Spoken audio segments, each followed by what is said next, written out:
As we all know, Birbal was not only Emperor Akbar's favorite minister,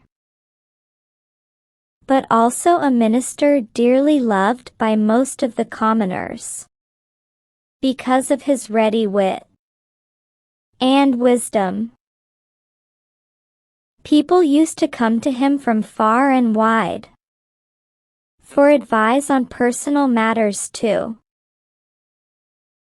However, there was a group of ministers that were jealous of his growing popularity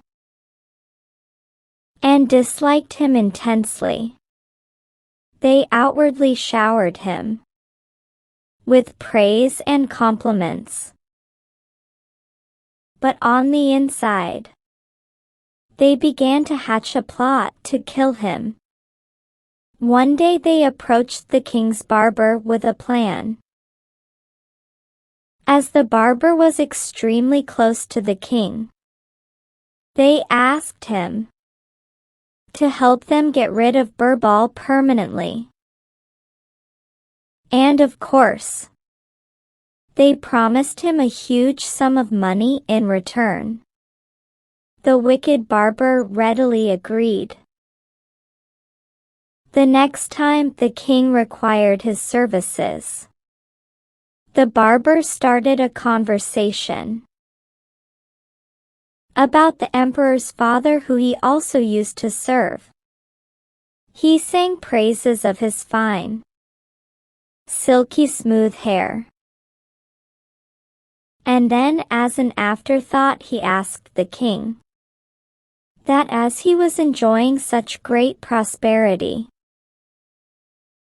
had he made an attempt to do anything for the welfare of his ancestors? The king was furious at such impertinent stupidity and told the barber that it was not possible to do anything because they were already dead. The barber mentioned that he knew of a magician who could come of help. The magician could send a person up to heaven to inquire about his father's welfare. But of course this person would have to be chosen carefully. He would have to be intelligent enough to follow the magician's instructions, as well as make on-the-spot decisions. He must be wise, intelligent, and responsible. The barber then suggested the best person for the job, the wisest of all ministers, Birbal. The king was very excited about hearing from his dead father and asked the barber to go ahead and make the arrangements immediately. He asked him what was needed to be done. The barber explained that they would take Birbal in a procession to the burial ground and light a pyre.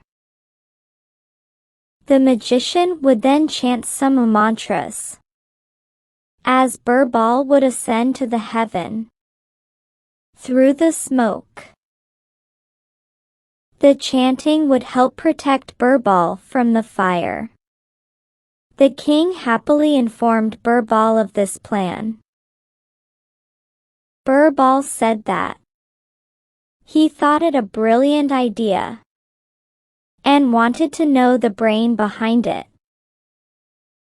When knowing that it was the barber's idea, he agreed to go to heaven on condition that he be given a large amount of money for the long journey,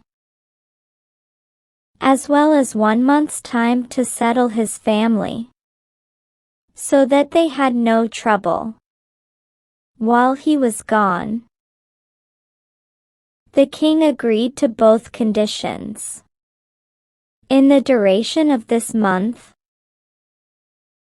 he got a few trustworthy men to build a tunnel from the funeral ground to his house. And on the day of the Ascension, after the pyre had been lit, Birbal escaped through the concealed door of the tunnel. He disappeared into his house,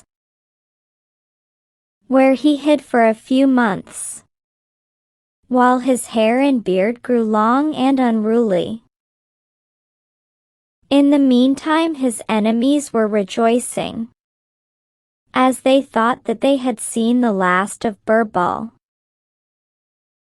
Then one day, after many, many months, Birbal arrived at the palace with news of the king's father. The king was extremely pleased to see him, and ready with a barrage of questions.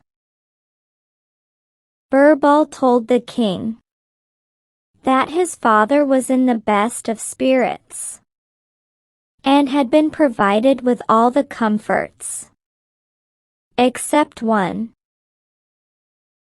The king wanted to know what was lacking, because now he thought he had found a way to send things and people to heaven. Birbal answered that there were no barbers in heaven. That is why even he was forced to grow his own beard. He said that his father had asked for a good barber, so the king decided to send his own barber to serve his father in heaven. He called both the barber and the magician to send Barber to heaven. The barber could say absolutely nothing for his own defense, as he was caught in his own trap. And the pyre was lit. He died on the spot. Nobody dared to conspire against Birbal again.